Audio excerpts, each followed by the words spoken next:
Hey you, how's it going? It's me, Zoe Relic, and today we're continuing on with the lady's choice. I think I picked the Blake path. I hope you guys don't mind. But, anyways, continuing on. The next morning, as I am sat at my dressing table with a maid skillfully curling my hair, Arabella bursts into my room. Jane, you shall not believe the news! I can't help but laugh as she bounds inside and throws herself onto the bed, the maid not able to stifle a chuckle either. I don't know how to say that. I cannot possibly imagine what could send you into such an excited manner, the Colonel, because hey, I know you want some of that, and I want some of that Blake. How can you not guess? She shuffles across the bed, closer to the dressing table, looking at me through the reflection in the mirror. The military are to stay in town for the entire season. This news makes me turn on my seat to face her. Truly, but I thought they did not have any place to stay large enough for the whole regiment. Apparently, they were offered lodgings by Lady Steer, as she is heading back to a country stay. Okay, I thought Arabella was so desperate that she was gonna invite them into her own home, and I would be like, what? But then again, Blake would live in the same place as me, and you know, sneaky nights. And do you know which officers have stayed in Bath? I know that two of them already I know that two of them are ones you already have acquaintance with. An unexpected flurry lightens my stomach, and I can't help but smile.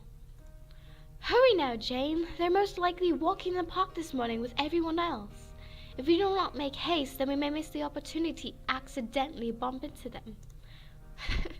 I laugh loudly at her words as she scurries from the room, a wide grin on her face. Wow. We arrive at the park soon after, the bright morning sun cascading across the dew-sparkled lawns, birds continuing to tweet softly from the trees. The peaceful cheer of it all is enough to make me smile. I have not yet seen any officers. Or I can't read today. Calm yourself, Arabella. I am sure we shall meet them again. I turn to her gaze darting from each group of people to the next.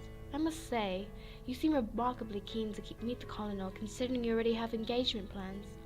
I can feel her tense beside me. Not all plans are made to be seen through. I stop in the middle of the path and stare wide-eyed at her. Arabella, do you truly like whoa. I hate my voice today. The Colonel so much. You have known him for so short a time. That does not mean there's not fun to be had in his company. Fun? Is it just fun? You know, the way you're acting, I think it's love. For a woman so concerned with reputation, you can say the most scandalous things at times. I merely speak my mind. What meaning people take from my words are their own ideas. But is that all you see in the Colonel? She goes unusually quiet, and suddenly her focus shoots off to the left. Oh, she saw him. Oh, never mind, that's Mother. Ah, look, there is Lady Kittering. Who the heck is that? What? Did I meet this girl? Before I can speak, she moves wow, she's just avoiding her feelings. Okay, I see how it is. She moves away towards a small group of women. The group is instantly buzzing with chatter. I smile as I watch her go. She just ditched me. Why am I smiling? I know I should join the group, but the idea of making conversation doesn't sit well when I could enjoy the serene surroundings instead. Yeah, do I really have to socialize? Like, no. As I wander through the park, I make my way to a more secluded path, led on by the birdsong. Turning through a crop of trees, I almost stumble coming across Captain Blake and Colonel Foxley reading. Yep, they're reading. Riding along the path. Yeah, woo, got my man. And the other guy. This is why Arabella should not have ditched me, then she would have met Colonel Foxley again. They halt their horses just in time. Their expressions are shocked as mine. Why are they shocked? Oh, yeah. 'Cause they didn't expect to see me in this place?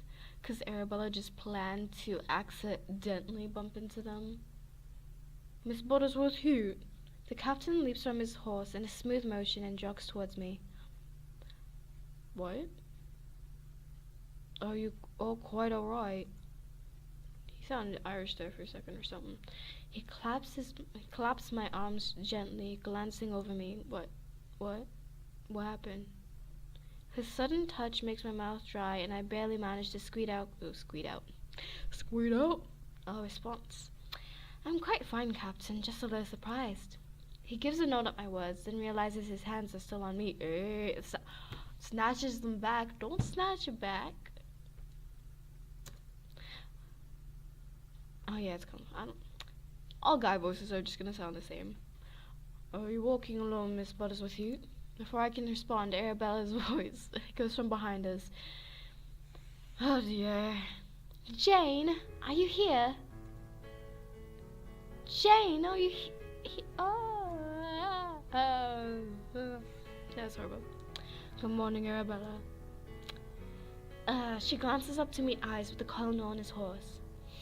Good morning, Colonel. Her gaze drops to the steeds. Oh, what fine creatures! You like horses? I got a horse. No, what does that even mean? Why did I say that? No, ignore I said anything. I adore them. No, she doesn't. The things you do to get someone. What's wrong with horses, though? Horses are great. Damn it. I want to ride a horse. Let me ride a horse. On the back of Blake. Yeah, let me ride Blake instead. You know what I mean? Okay, I need to stop. But I keep the thought to myself, happy to watch the cheery exchange. What a lie. No, you shouldn't base relationships off of lies. It has been many years since I've ridden, I admit, but then you must do so now. Oh, whoa. What? The face. What? I will not deny a fellow horse lover the opportunity to ride after so long. Oh, well, Colonel, that's not necessary. Go on, Arabella. I'm just gonna throw her to the dogs, or to the horses. Oh, go on, Arabella. You do so love horses after all. Totally. She throws me a glare, one I cannot help but giggle at, as the colonel leaps from his horse. Though it seems her dislike of horses drains away when Foxy takes her hand. That's actually kind of sweet. The two move towards his horse, the sun now dappling through the canopy of the crop of trees we are standing in. Okay, they're gone. Hey, is he gonna invite me on his horse? And by horse, no, I'm joking. And what of you, Miss Butters, with you? What of me?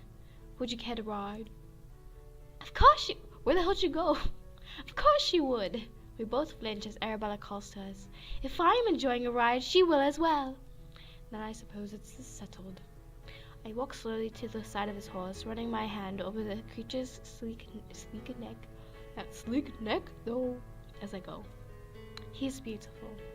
The horse is pure black, heavy feathering around his feet, and a mane so long it almost obscures its eyes. I rarely see this breed used for riding, only for pulling carriages. His small smile seems to widen at my observation.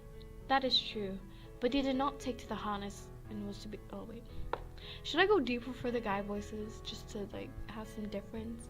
That is true, but he did not take to the harness and was to be destroyed. Yeah, no. It's a cool fit for one, just because it did not conform to what they expected of it. Oh, does he relate to the Force? The Force, Luke Skywalker, the horse. He relates to the horse. The horse. Sorry. I think I ate too many sweets. Suddenly I wonder if he is still speaking of the horse. Yeah. I shake my thoughts away as the captain steps close behind me. Here, let me help you. His strong hands slip around my waist, and I bounce from the ground as he lifts me onto the saddle. I settle myself in, the task a little harder than normal without my proper riding habit. What? Thank you, Captain. I look down at him from the height of the horse, much taller than I had guessed. Shall we? I give a nod and hold the saddle as Blake takes the reins to begin leading me around the park. Leaving the small crop of trees, we head into the main park, the sun now shining brightly. The captain keeps the horse at a steady pace, quite a way behind Arabella and the colonel. It's a beautiful morning. It is. You're a beautiful face. Ha, ha, ha. Though his response is short, he glances up at me, and I realize it is the most relaxed I have seen him. I hear your regiment is staying in Bath for the whole season now. The ease is quickly replaced by stiff tension, and he looks back to the path. Bro, you should be happy to be staying in this. No, no, no. You're not happy to be remaining. It is what has been ordered, and I shall follow my duty.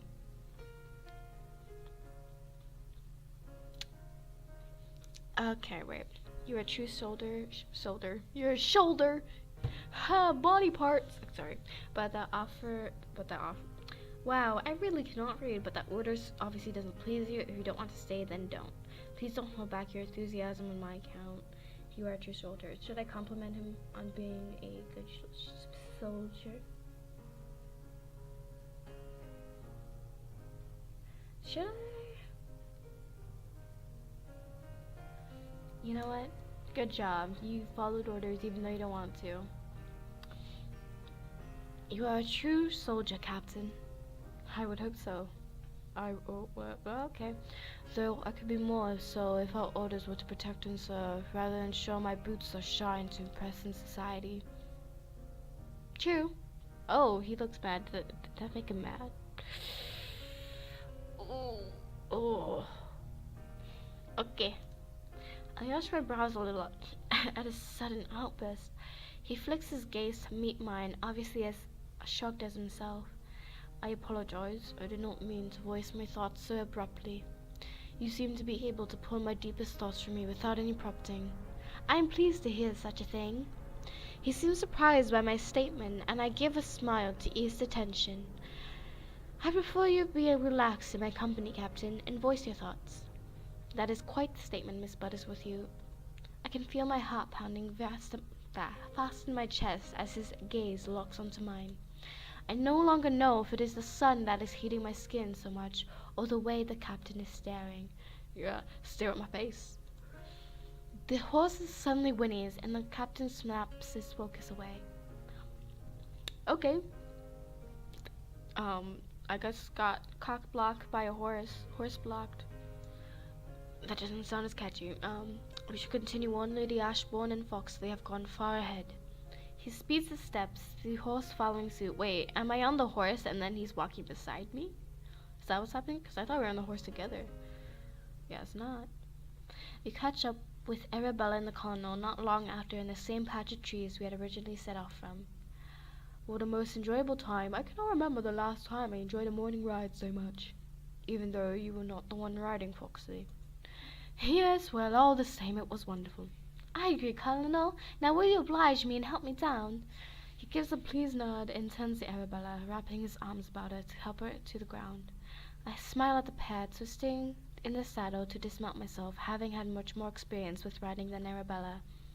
I ease myself onto the ground, brushing down the creases of my skirt when I land on the grass beneath.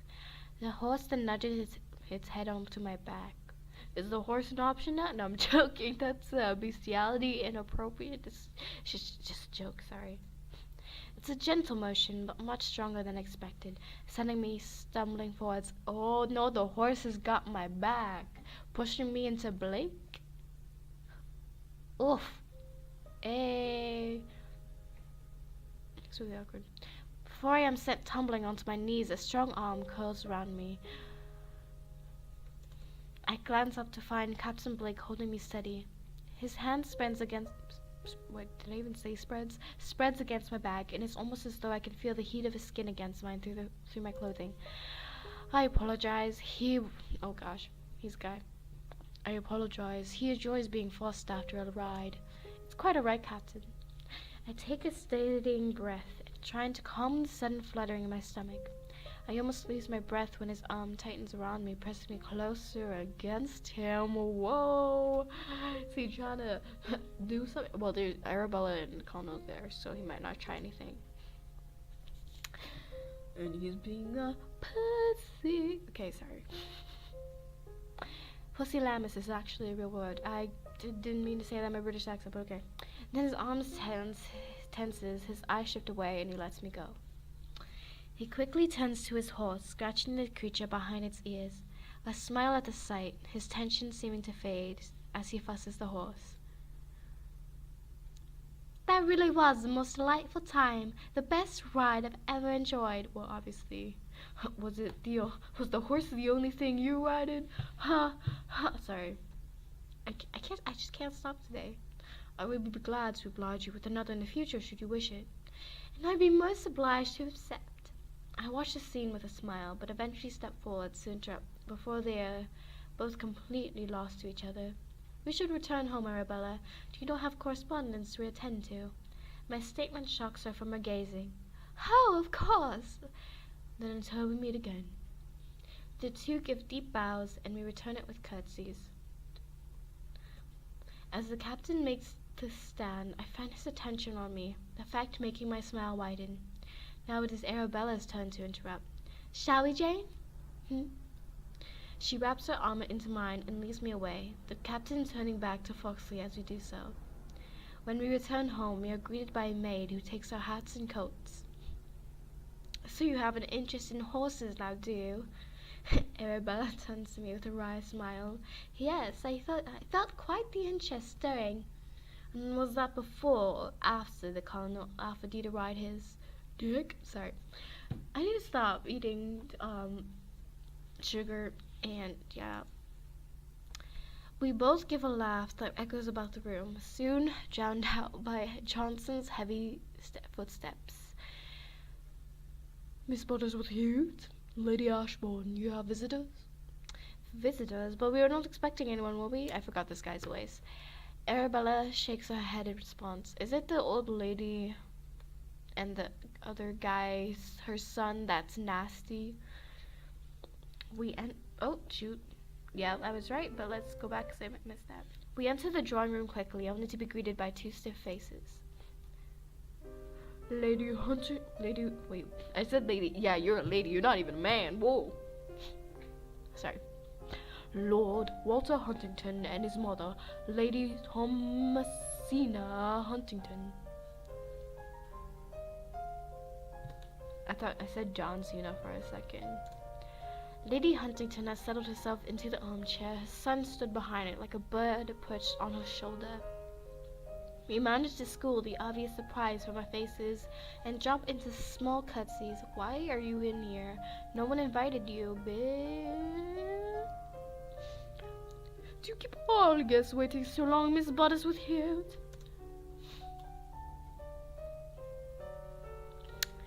I wanna be rude, but I don't wanna be rude. Should I?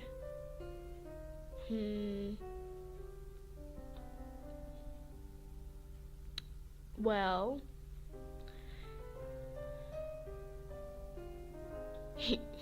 Give her the sass. You should have sent word, and we would have been prepared. Yeah. You would You're the one coming to my own damn home. No. You expect me to go out of my way to do such a thing? I wrap my fingers together in uncertainty of her sudden sharp tone. She waves away my obvious concern.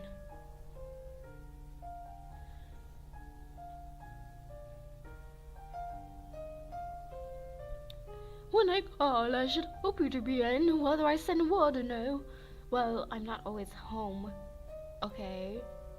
I know you might, because you're an old lady and can't even move. Like, your son probably had to carry your... I did not voice my opinion on how I should predict her visits, instead just giving a small nod. But I did not come to speak of the etiquette of visitations. Arabella and I both take the seat opposite of her. I can't help but feel Lord Huntington's sharp gaze on me as I move, so I shift a little away. How can I help? Oh, gosh. How can we help you, Lady Huntington? I've come to interview Miss Buttersworth Hughes. Interview? Lady Huntington always likes to help anyone she can during the season, so ensures she gets to know the new people who enter town. I'm not really new, am I? How long have I been gone? I forgot. Wasn't it like a few years, maybe? I don't want to. Ugh. It seems little more than an excuse for poking into people's private lives, but I remain quiet and straighten myself. What do you wish to know? Her questions are little more than general ones about my life in person.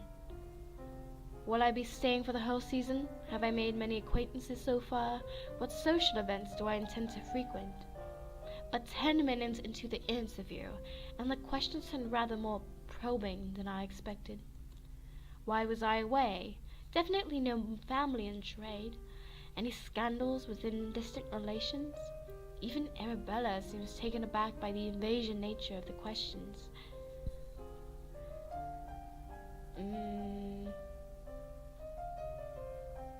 Well, if I refuse to answer them, it's gonna seem fishy. So, also if I ask if the questions are necessary, but will answering all the questions be detrimental to me?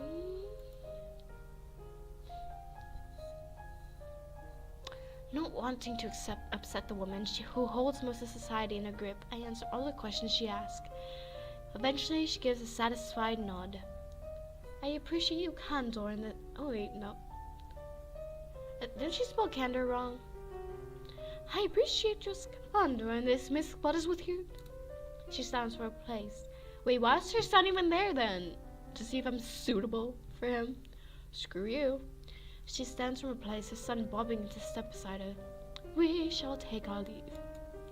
Before setting, Lady Huntington glances over her shoulder. I am holding a select dinner gathering at my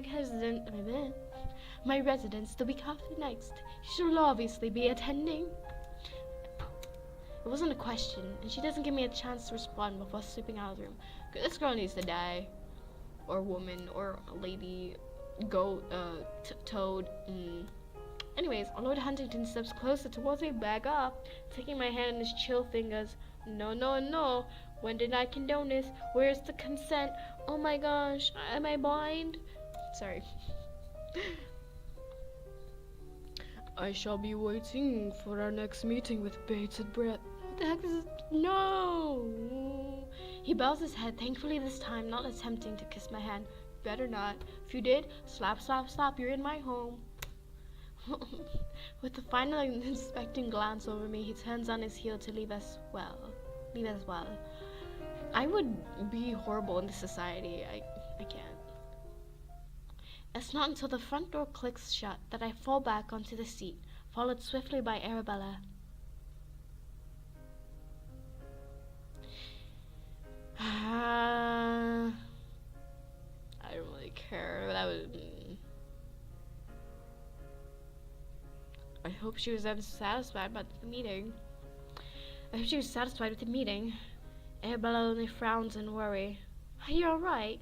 Oh, wait, that's me. Are you alright? I was just thinking of the motive behind her rather personal questions, and the reason she would bring her son. That's what I was saying. She's trying to see if I'm good enough for her son or some crap like that. She shakes away her uncertainty, giving a smile instead.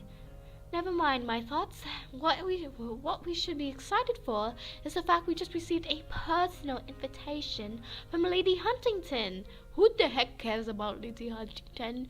No one cares except the people in this society who wants to move up in society. But do I really care? Aren't I really toppy? I'm at the top. Okay, this is why I don't eat sugar. This makes his smile widen, the woman practically bouncing with joy. I do not believe I know of anyone who has garnered such a thing. Really?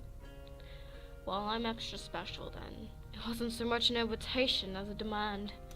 She waves away my words with a flick of her wrist. With the flick of the wrist? Okay, well, I don't want to go just because she's so rude.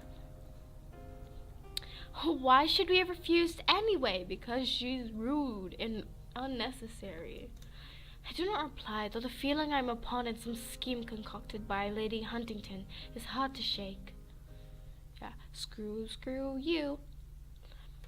The next morning, Arabella is keen to head out to the park early, hoping to tell everyone she meets about the personal invite from Lady Huntington.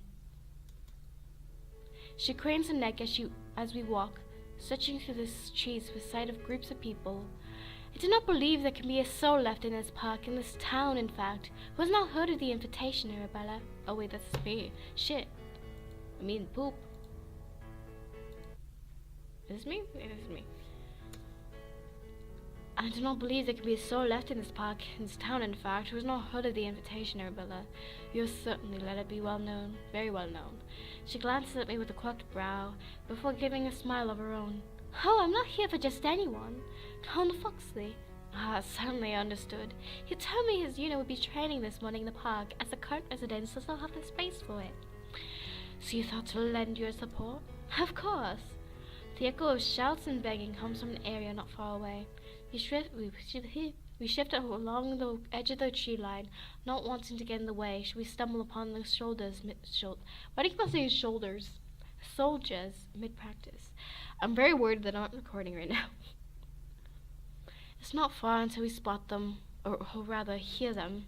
The shouts of the men barely echo over the clash of swords as they slam together. Are they shirtless? Please, I don't think they would be shirtless, to be honest. Because this is, different time. Yeah. Wait. Shoulders. The soldiers are sparring against one another, the usual attire of bright red uniforms discarded in favor of simple shirts. There is such a sight would have made such ladies swoon. It is not until I spot Captain Blake that I feel a rush of heat over my skin. Yo, can I see this? Nope, I guess not. Arabella either does not see my blushes or ignores them, instead calling out to Foxley, stood close by. Oh, Colonel! Arabella, Miss Buttersworthy. He gives a small bow of his head and Bob curtsies in response. What an unexpected pleasure. Don't think it was unexpected. I think he wanted her to come. He most certainly is. We were simply taking a walk and had some commotion. What a delight that we should meet you. What a lie. Did I not tell you that we would be training here today? Did you? I simply cannot remember. She slides her knowing gaze my way, and I barely hold back a chuckle. Well, it matters not now. You are here. You're not training with the rest of the soldiers, Colonel? I use the question as an excuse to look back at the men, specifically Blake. It seems hard to place my gaze anywhere but on him. Because he's my man. I'm simply here to command today. Such a pity. I would have liked to witness your capabilities. Well, yes, I The poor man stumbles for words after Arabella's rather bold statement. Even I'm a little taken aback by her forwardness. Once again, it seems I am forgotten by them both as they continue with some rather flirtatious banter. Unsure how to extract myself from the company, I slumpy gas away. Blah with the babe. Finding my own gaze lacking onto Blake's.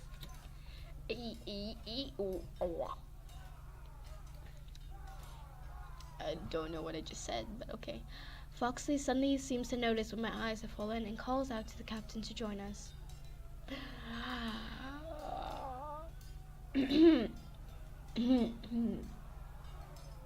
That is not a shirt. That is wide open. If a girl wore that shirt, that would be not the shirt. That's, anyways, of course, you remember Lady Ashbourne and Miss Buttersworthy? Oh yeah, I forgot his name was Guy. Of course. He gives a stiff bow and we curtsy in return. His breathing is heavy, his words slightly hoarse from the exercise, and sweet, yep, and sweat beads on his chest, visible beneath the slightly open shirt. I clear my throat to distract myself from gazing too long. Yeah, it'll be awkward. They're all staring at me, Colonel, I do not believe I've seen soldiers training. Then I shall explain the motions to you. He offers his arm to her, which she is quick to take, and the two move off before either Blake or I can protest. Okay, Arabella just ditches me again. At least I'm alone with him, to be honest. The captain moves to stand closer, apparently not wishing me to look as though I'm standing alone at the edge of the park. He remains quiet, though I can still hear his breathing as he tries to calm himself from the exertion of chaining.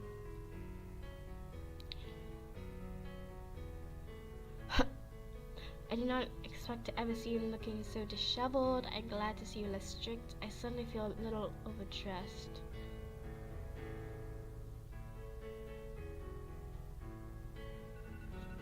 Oh, timer, because it's long. Anyways, hope you're enjoying this so far. Don't know exactly what to say, so I'm just gonna figure that out. And till the next, bye!